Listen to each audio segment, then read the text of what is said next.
حضرت عبداللہ بن عمر رضی اللہ تعالی عنہ سے روایت ہے کہ رسول اللہ صلی اللہ علیہ وآلہ وسلم نے فرمایا، روزہ اور قرآن بندے کے لیے سفارش کریں گے۔ روزہ عرض کرے گا، رب جی، میں نے دن کے وقت کھانے پینے اور خواہشات سے اسے روک رکھا، اس کے متعلق میری سفارش قبول فرما۔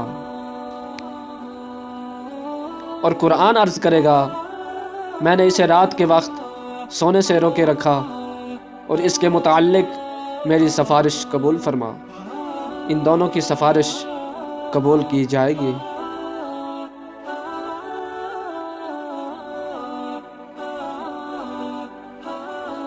حضرت ابو ہریرہ رضی اللہ تعالی عنہ بیان کرتے ہیں، رسول اللہ صلی اللہ علیہ وآلہ وسلم نے فرمایا، ابن آدم کے ہر نیک عمل کو 10 گنا سے 700 گنا تک بڑھا دیا جاتا ہے۔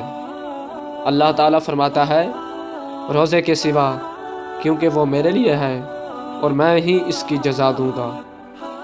وہ اپنی خواہش اور اپنے کھانے کو میری وجہ سے ترک کرتا ہے۔ روزہ دار کے لیے 2 خوشیاں ہیں، ایک فرحت و خوشی تو اس کے افطار کے وقت ہے، جبکہ ایک خوشی اپنے رب سے ملاقات کے وقت ہے۔ اور روزہ دار کے منہ کی بو اللہ کے ہاں کستوری کی خوشبو سے بھی زیادہ بہتر ہے، اور روزہ ڈھال ہے۔